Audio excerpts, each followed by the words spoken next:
On this vote, the yeas are 216, the nays are 210. The resolution is adopted. Without objection, the motion to reconsider is laid on the table. The office of Speaker of the House of the United States House of Representatives is hereby declared vacant.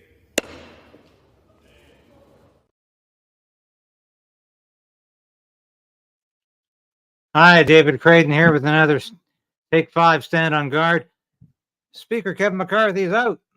Not been a good season, fall season for speakers. We lost our own speaker here in Canada over the Nazi scandal that he invited, but I'm sure on behalf of Justin Trudeau and Volodymyr Zelensky, he had to resign. But Kevin McCarthy was turfed, largely because of discontent amongst his own caucus. I'll be back to explain exactly what happened. So we are in a very precarious position in this country. We need political change, but we also need the resolve to resist.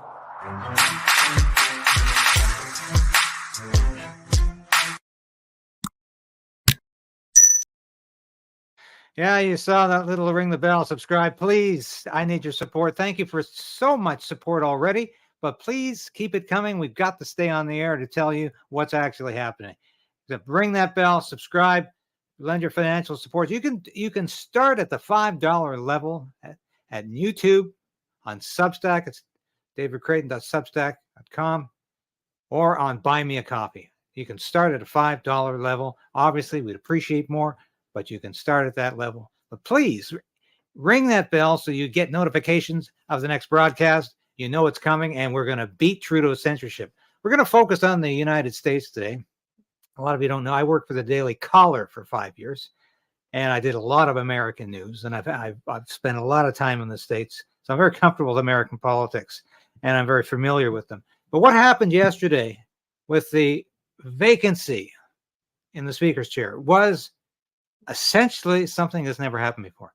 The last time a Speaker was forced out, it was really not because of discontent with his own caucus, and that was over 100 years ago. So this is quite historic. And let's listen to Matt Gaetz. He is a Florida Republican. He was probably at the cutting edge of the dissidents within the Republican Party who wanted to see Kevin McCarthy removed.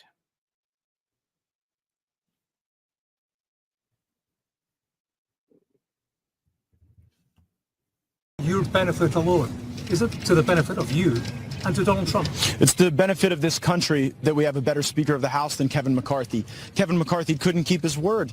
He made an agreement in January regarding the way Washington would work, and he violated that agreement. We are $33 trillion in debt. We are facing $2.2 trillion annual deficits. We face a de-dollarization globally that will crush Americans, working class Americans. Kevin McCarthy is a feature of the swamp. He has risen to power by collecting special interest money and redistributing that money in exchange for favors. We are breaking the fever now, and we should elect a speaker who's better. So if not Kevin McCarthy, then who? Then who? Comes to how those raised. Now I'm going to stop it right there because it's clearly there is an issue here of lack of trust. They believe Kevin McCarthy has become part of the problem. And that's exactly what happened here. And what has not been mentioned, of course, in the mainstream media at all, is the fact that McCarthy reportedly, and according to the dissidents within the Republican Party in Congress, he had a side deal with Biden to fund the war in Ukraine, to keep the hundreds of millions, the billions of dollars going to Ukraine, to keep the war going. And my editor at the Post Millennial, Libby Emmons, wrote a fascinating piece about this, about how McCarthy initially agreed that the funding for Ukraine would not be included in the budget, and then behind the backs of his own congressmen and women, he worked out a side deal with Joe Biden. Now, that is not just mendacity. It's a betrayal of trust, and it's an indication that they're all in this together. They're all in this together. And look at this picture here. Look at this. This is Kevin McCarthy parading around in the House. Look at the little pocketbook there. Aha, those are the colors of Ukraine. You see so many morons with that Ukrainian flag on their email, on their X posts, on their Facebook, on everything social media wise. And I guess this is another indicator that we are going to support the war in Ukraine for as long as it takes. Forever. We'll be there forever until Ukraine wins, which of course is all mythology. Ukraine isn't going to win. This war is probably going to be over within the next 4 weeks. But McCarthy is clearly indicating in this picture where his support is. And this is just absolutely atrocious. But this is probably the first time that people within the Republican Party have said we're not going to side with the establishment on the war. We are going to say no. And they actually did something about it. They removed the speaker. And his replacement could very well not be a supporter of the war in Ukraine.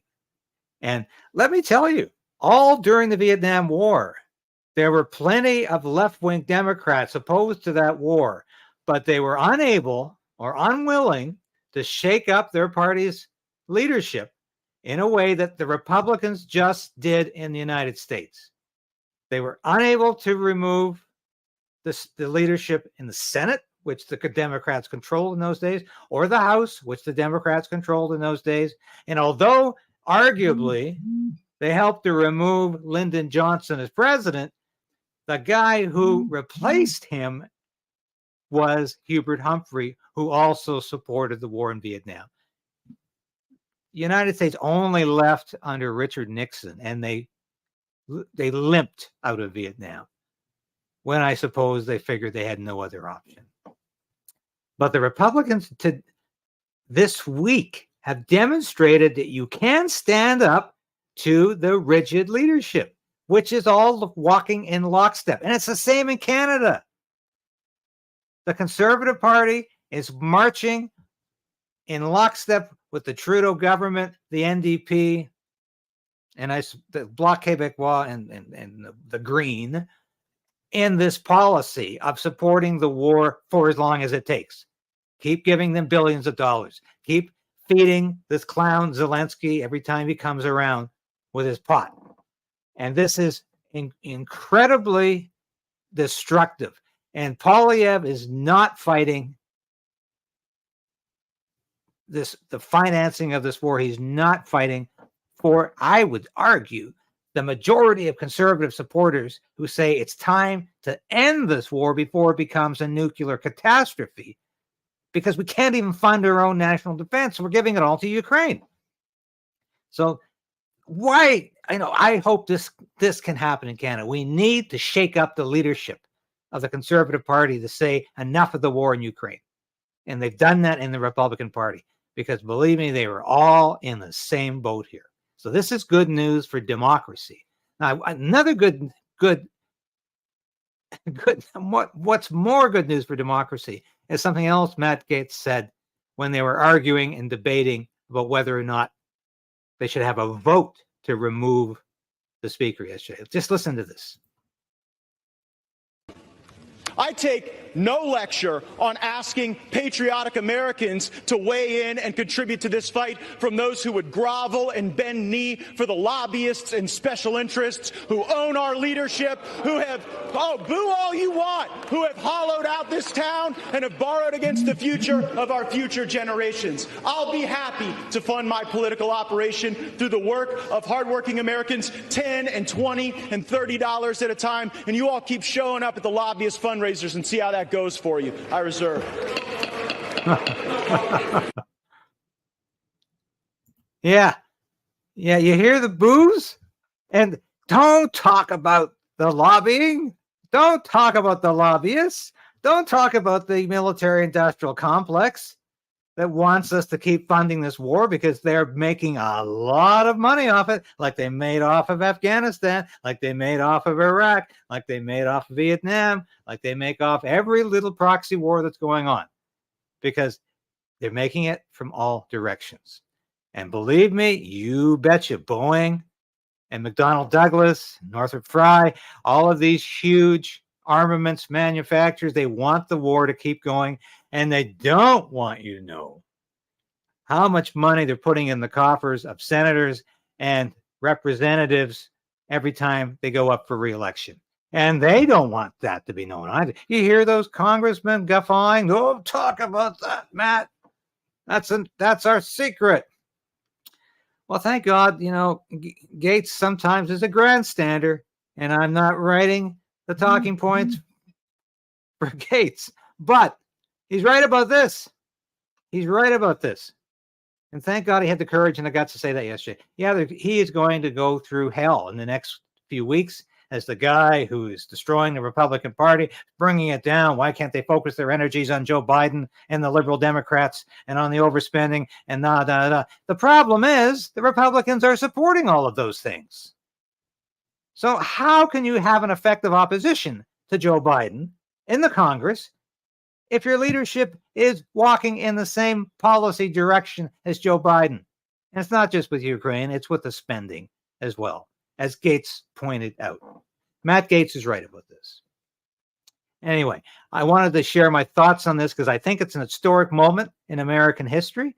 And I know what you're hearing on the mainstream media, that this is some kind of horrible infighting that should never have been shown on television. We don't want to see the Republican Party fighting against each other, with the members fighting against each other. We don't want to see this kind of turmoil. We don't want to see this kind of division because it's bad for the GOP. It's going to mean they won't be effective in the next election. They're going to look like idiots. Well, all they look like right now are sheep who are following Joe Biden's lead. And it's got to stop with Ukraine. Thank God for the people who are saying enough is enough. I'm going to leave it at that. Thanks for watching today. Remember to ring that bell. Remember to subscribe and financially support this station. We're happy to bring you the news you're not going to hear on the mainstream media. And we're going to continue to fight Trudeau's censorship. And we'll continue to talk about that in the days and weeks ahead. Thanks for watching.